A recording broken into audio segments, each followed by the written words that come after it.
I'm here this morning or afternoon as it just turned, here at Freedom Fellowship with a friend of mine. Both of us go to Freedom Fellowship. John, how do you pronounce your last name? Bariou. Bariou. I've had other people that had similar last name that pronounces it different. Yes. And so we can thank some Italian neighborhoods in New Jersey for the current pronunciation. Oh, okay. Well, I'll call you John. Works for me. And I guess to start with, I'm going to thank San Angelo Live for making me aware of a situation that was going on, since I probably spend more than 50% of my time working outside of San Angelo now on the road. And but it was truly brought to light, a situation that you were bringing to light in the middle of a board meeting. Yes. And things it appears, have accelerated since that board meeting in various areas. So I am sure there is a vast majority of San Angelo people, Congaree County people, that are not aware of any of this, have no understanding or knowledge. And truly the roots of this began probably years and years ago, because even when I was actively covering city council, there were a lot of things that even I brought to light back then. And for whatever reason, we're just not real popular when we bring things to light. But that is a very scriptural thing, because Yes. the evil that is in darkness has to be brought to light. And we're seeing it all over the nation today. Things that have been going on behind the scenes, undercover, whatever, being brought to light through various people and situations. And so I appreciate your time today to visit with me, to share really the story as to what is going on, how all of this began to transpire, and even what is coming forth in the coming days. So,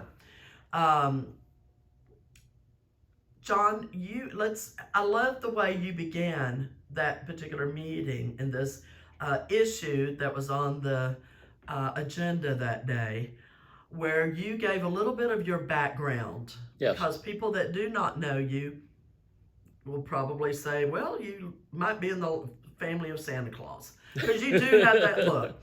So without I am red Santa hat. Claus. Oh, okay. All right. So even I didn't know all of your background. And Okay. So give us your background. Okay. I was brought here courtesy of the Air Force in 1975. Okay. Fresh out of basic training, I went through the intelligence training school at Goodfellow Air Force Base. During the 6 months here, I was trained in intelligence analysis.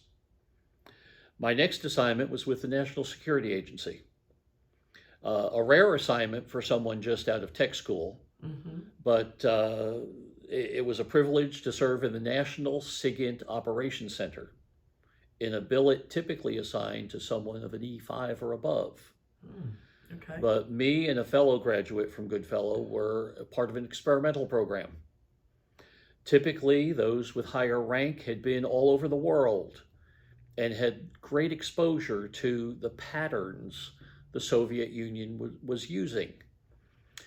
We were brought in to be fresh eyes with no prejudice, to look at raw material and make our own analysis rather than depending on history.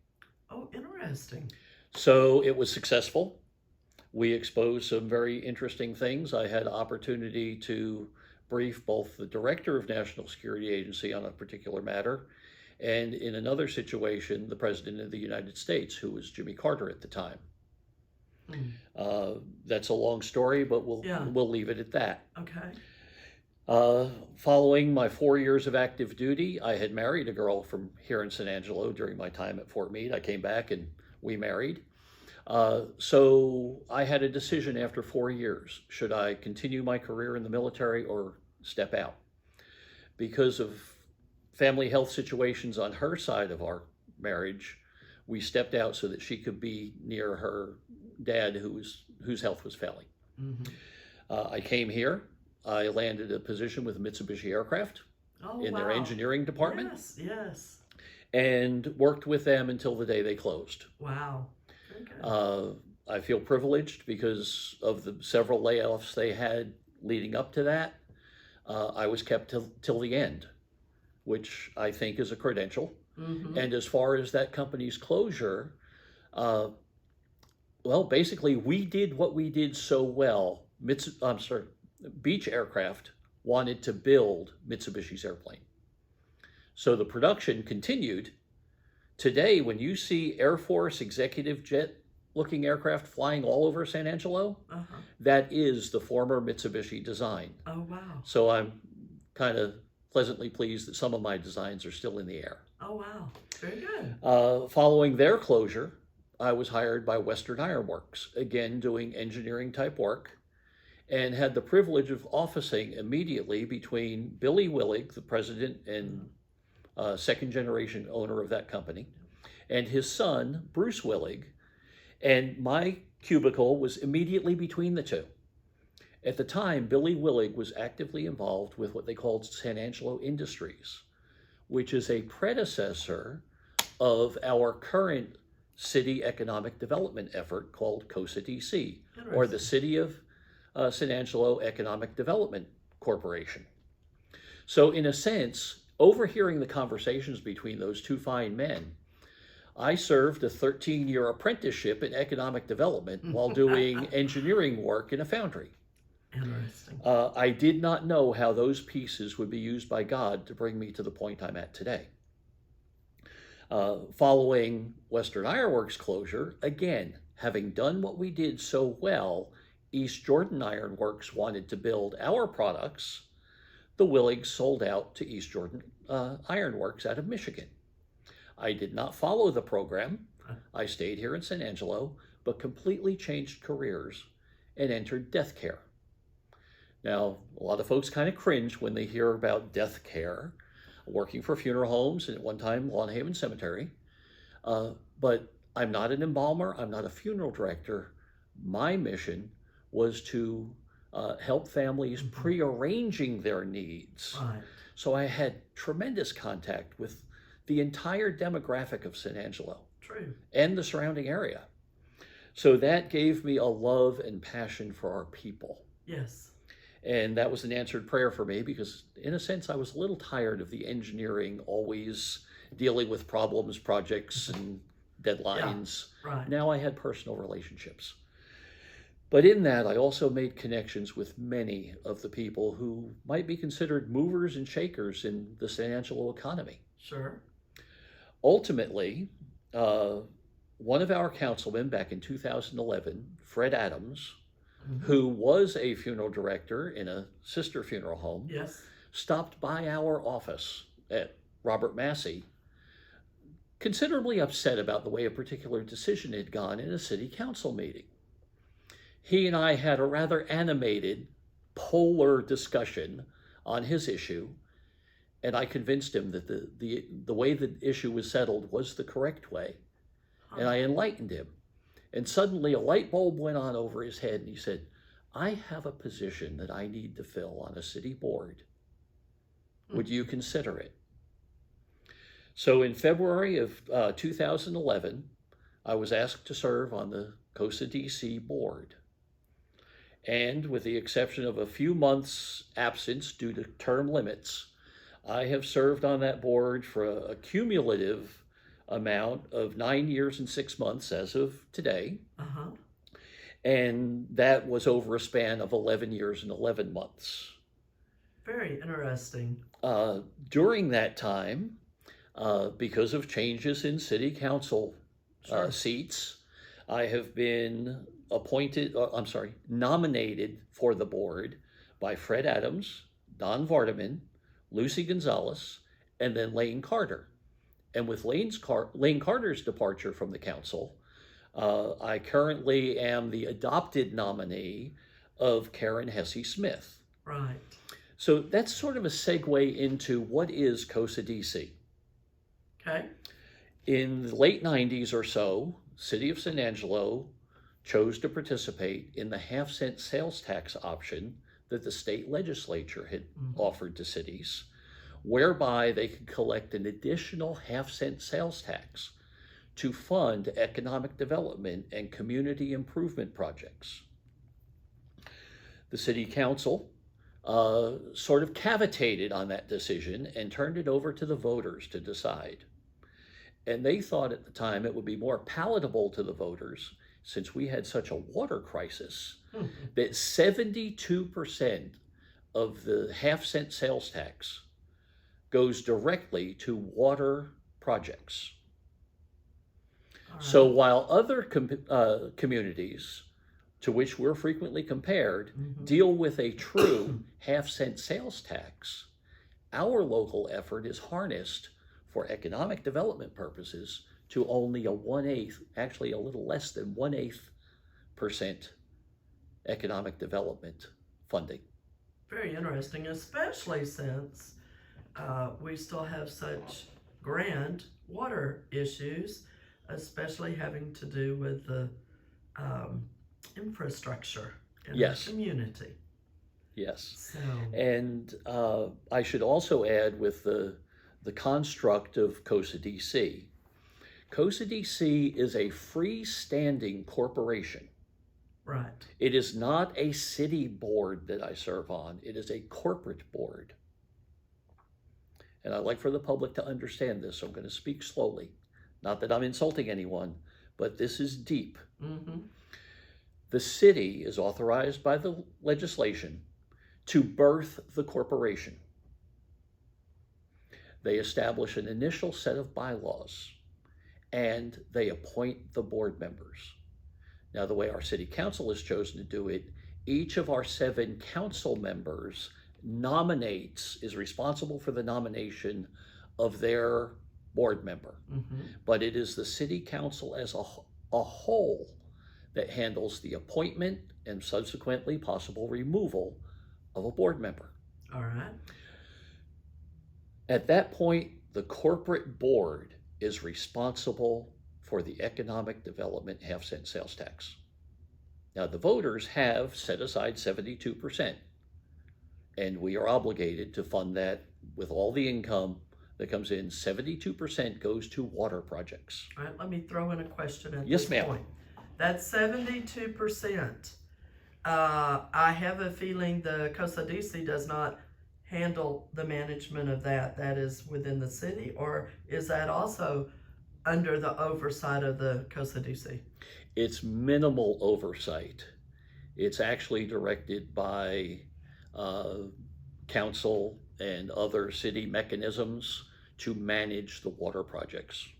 Okay. That's a very good question. So then y'all are asking. very limited just to that other portion, that other 28 cents. Correct. That's out there.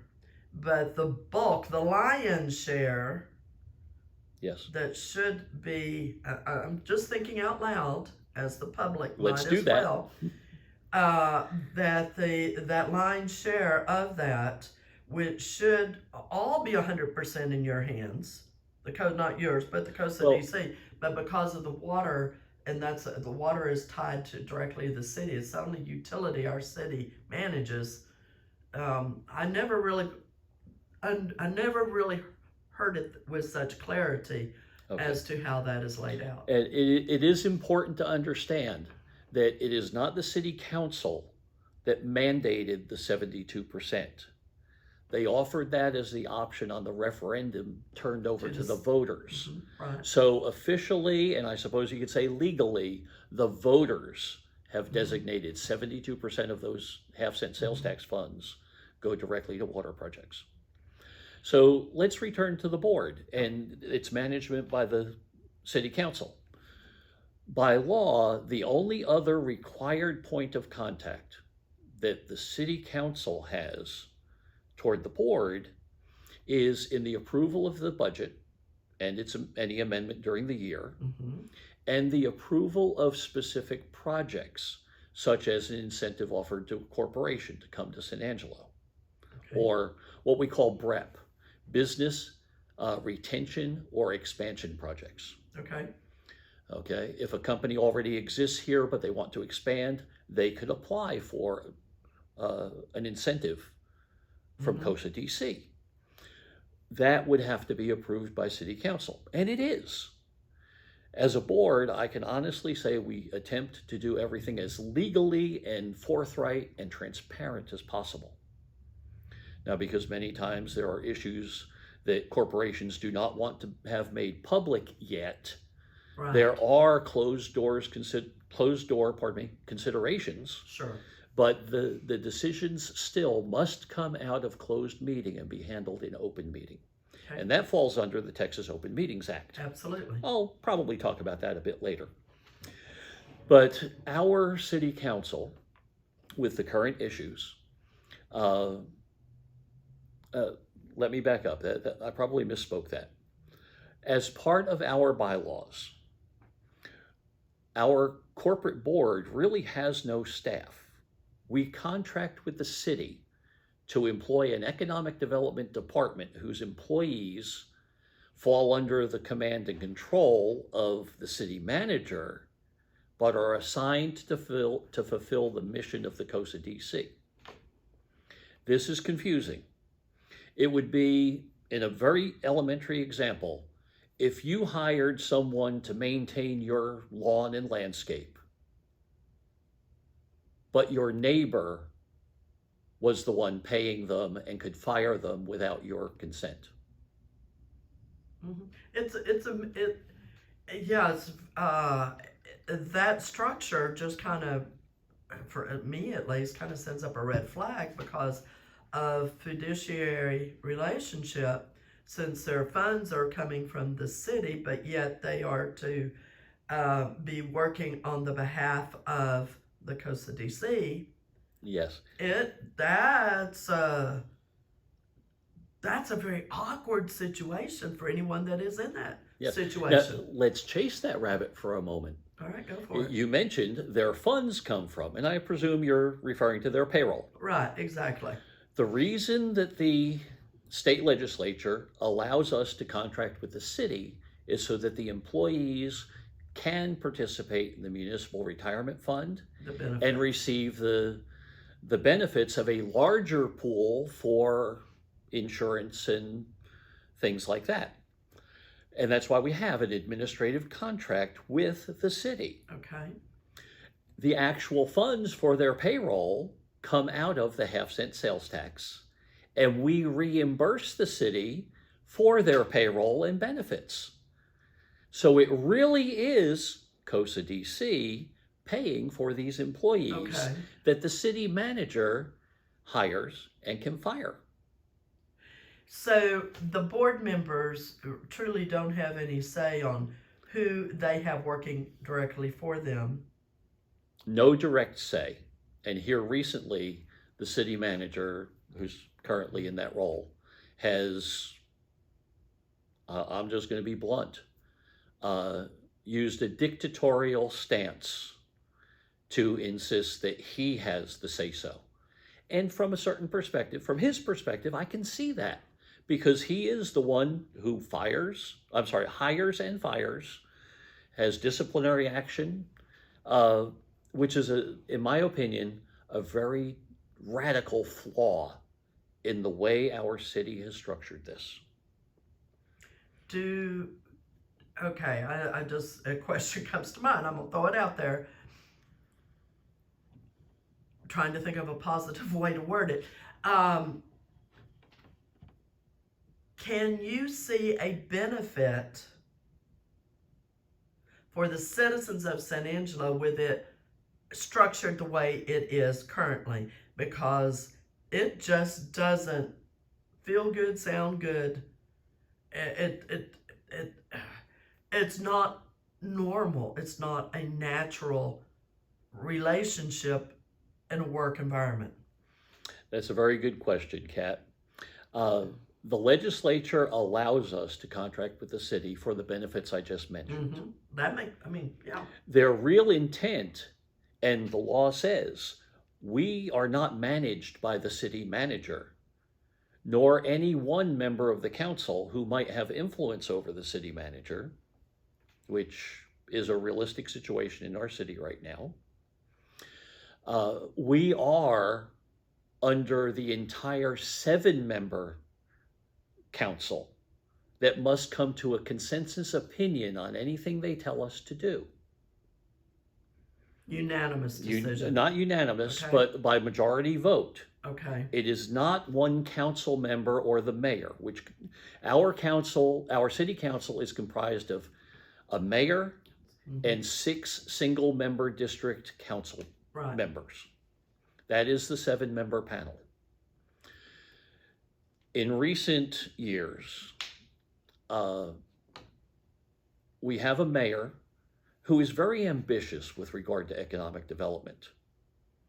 But because of a relationship that stands between our city manager and the mayor, which is in itself very complex, the city manager is afraid of losing his job because it only takes a vote of 4 in any council meeting for him to get canned.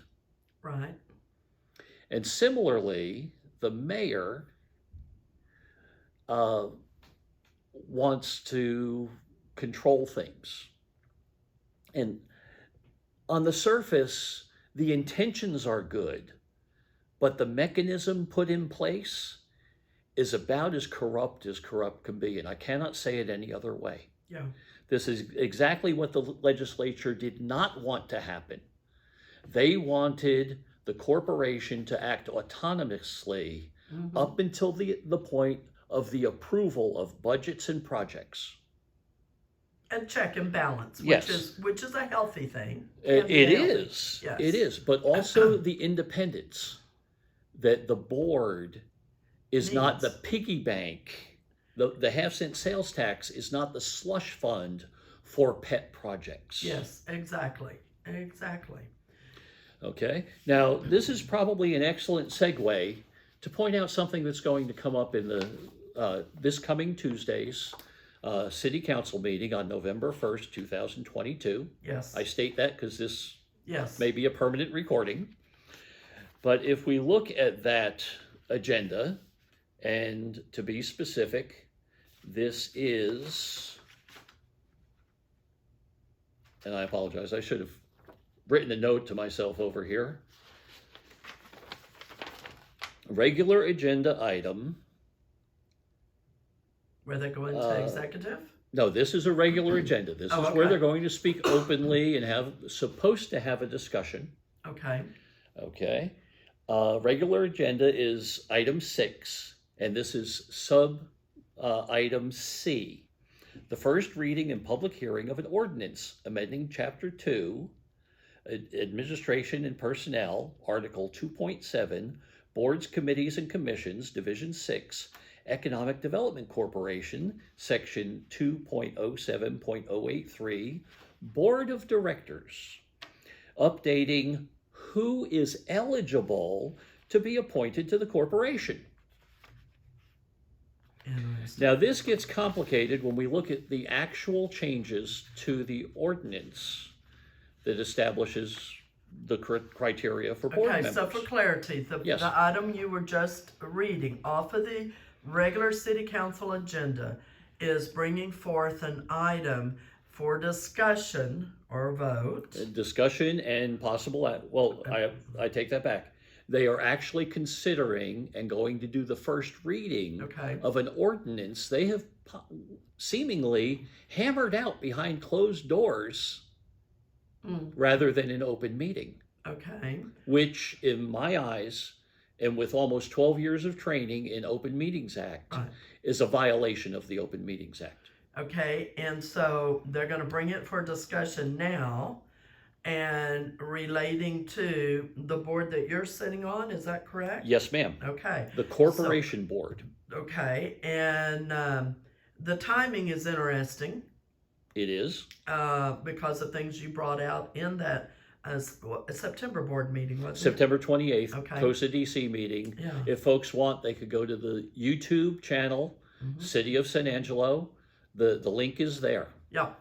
Okay, go ahead now with. Okay, so when we get into the changes they want to make, in the past, Uh, the provision of the ordinance, which is 2.07.083, section 2.07.083, subparagraph B.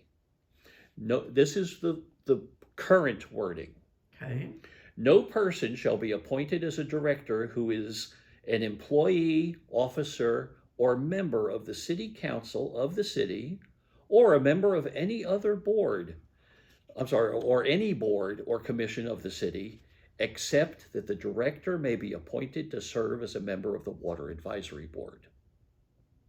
Now, let me address that last caveat. Because the 72% of the half-cent sales tax goes to the water projects, COSA DC Board has a seat on the Water Advisory Board. Okay, now So this ordinance cannot annihilate that position. Okay. So let me back up to what they want to change. All right, start with the beginning part again, now that we understand that they've got a seat at that table. Okay. And the Water Advisory Board is not really a part of what I want to speak to today, right now. But the paragraph begins, no person shall be appointed as a director. Now that's a director of this corporation. Okay. Okay. And what they want to strike from the following is the phrase, an employee, officer, or member of the city council of the city. So essentially, if we were to extrapolate the impact of this, yes, go. They have the potential of seating any one of the members of the council to the COSA DC board that the legislature intended to not be influenced until the point of approval of projects. In the corporate world, in the private sector, if you piece all these together, it has every appearance of what the private sector would call a hostile takeover of the corporation. Yeah, I picture an octopus with a lot of tentacles that are going out. That's a very appropriate analogy. So additionally, because they are not going to impose a limit on the number of councilmen that they put on the COSA DC board, they have the potential of all 7 councilmen also being the 7 members of the COSA DC board. Oh my. Now, in verbiage, that sounds like a possibility. But in practice, that would be such a radical, illegal action because the Open Meetings Act calls for quorums. And for the sake of the public, let's talk about what a quorum is. On the 7-member council board, they cannot meet and discuss business with any 4 members of the board without it being a declared public meeting. Yes, even if they all went to a banquet, they cannot talk city business because that would constitute what the law calls a walking quorum. They even have to stay separate from one another if that additional person. Legally, they don't have to. Okay. But to avoid the conversation and to avoid the appearance of unethical performance, they'd better. Yeah. Okay. Even before and after the meeting, they should isolate themselves from any more than a cluster of 3.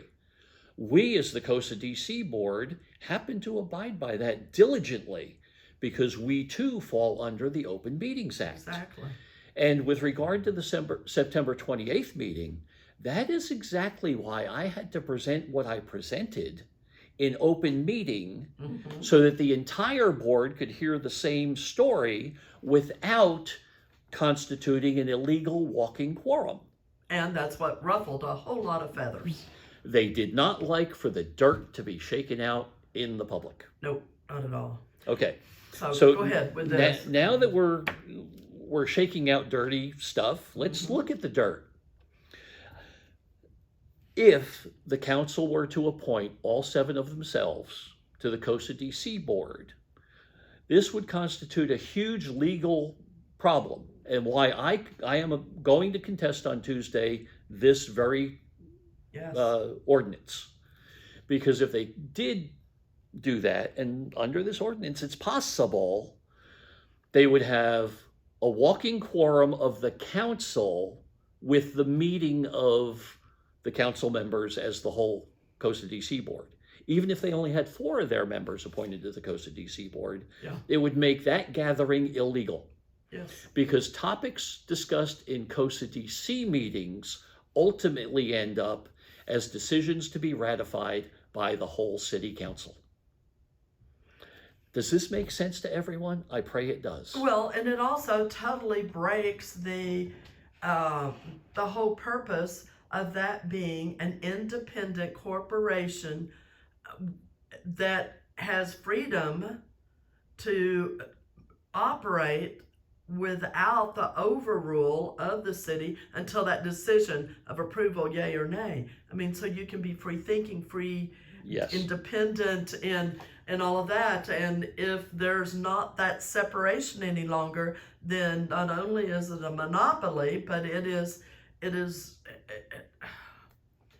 putting a lot of different things in cahoots with one another. If I was back in the intelligence world, I would say each one of them would be acting as a covert operative of the council Oh, on beautifully the Costa said. DC board. Yes, much better said than And me. This is merely spoken in analogy. Mhm. I do not intend any malice against any particular individual. True. I am simply stating an analytical outcome. Yeah. Okay, so by also saying that employees and officers could serve on the Costa DC, the city manager may be placed on it. Oh my. One of the Parks Department landscape guys could be placed on it, which wouldn't be a bad idea. We fund a lot of parks projects as community development Sure. projects. It would be great to have that insight, but the reality of it is there is supposed to be a separation, much Yes. as in the federal government, we have the executive, the judiciary, and the representatives. There needs to be this separation, and that's what the Texas legislature intends. And we're seeing that nightmare right now with all the executive orders that are written and then undone, written and undone in federal. Yes. And that it is saying, okay, well, if you're not going to do what I'm going to say, I'm going to do it anyway. Yes. And I mean, it is truly coming all the way down to the local. It is. And what we're seeing here. It is. Now, you mentioned the tentacles of an octopus. Uh-huh. There's also a good segue into the city manager's influence on the Costa DC board. Okay, I want to pause. Yes. Before you start that, I'm going to pause the video. Yes, We're going to take a break. We're going to stop this segment, and then we're going to start right back up, and we're going to pick up there, because I'd like to kind of have these in chewable bites so people can do, one click at a time. The only way to eat an elephant is one bite at a time. Exactly. And this one's a pretty pregnant and fat elephant. So, Thank you. all right, we'll be going to part 2.